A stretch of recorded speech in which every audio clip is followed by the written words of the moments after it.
mon visage dans votre semblable.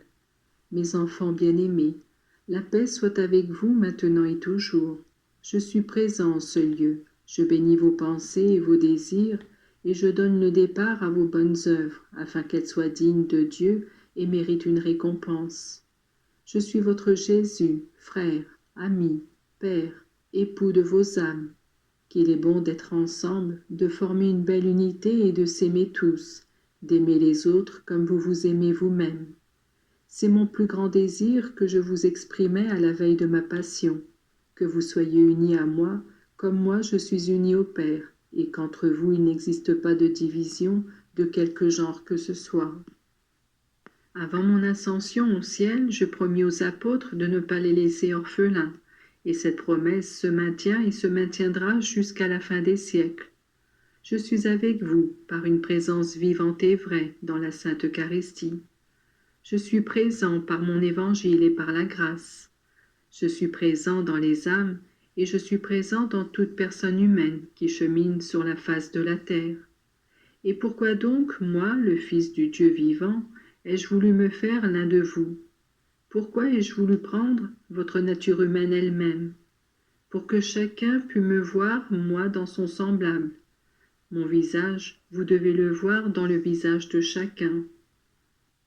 Quand sur la route vous rencontrez des personnes qui vous sont inconnues, vous pouvez leur donner un nom, Jésus. Quand Paul, qui s'appelait alors Saul, persécutait les chrétiens, il fut par moi appelé en ces termes, « Saul, pourquoi me persécutes-tu » En réalité, moi, j'étais et je suis présent en tous. Donc, le bien que vous faites à l'un de mes frères, c'est à moi que vous le faites, et le mal que vous leur faites me cause une grande douleur. Si cette vérité ne suffit pas à susciter en votre cœur des pensées de bonté et de miséricorde, sachez que s'il y avait quelqu'un que vous n'aimiez pas, c'est précisément celui-là qui jouit de mes prédilections. Et vous, vous ne pourrez me plaire qu'en aimant cette personne, pour laquelle je me suis immolé sur la croix. Comme il est beau de voir des âmes généreuses qui, oublieuses du mal reçu, s'efforcent de faire du bien aux personnes mêmes qui leur ont occasionné ce mal, de les aider et de les bénir. Que de paix, que de joie, que de sérénité découle du fait de rendre le bien pour le mal. Même en parlant, vous pouvez accomplir les bonnes actions dont je vous ai parlé, si vous savez mettre en lumière les vertus des autres et oublier leurs défauts. Chacun peut et doit être mon portrait, il doit porter mes traits imprimés en lui. Toutefois, si l'on n'ôte pas le péché, les traits de mon visage restent comme marqués. C'est comme si un voile dissimulait ma beauté. Il est donc nécessaire de veiller attentivement à ne pas détruire l'œuvre de Dieu, et ce que vous faites avec vous-même, vous pouvez le faire avec les autres. Un artiste ne parviendrait pas à réaliser une œuvre à la perfection s'il n'était pas maître de lui et s'il ne pratiquait pas la patience de manière héroïque. Mon visage présent dans votre semblable demande votre aide, afin que, libéré des impuretés qui le recouvrent, il puisse montrer sa splendeur. Bonté, patience et désir du bien d'autrui doivent être vos armes pour arriver à conduire à bonne fin votre tâche, votre mission. Ainsi devront être les parents envers leurs enfants, en particulier les mamans. Ainsi faudra-t-il être les uns pour les autres, entre amis, parents et connaissances.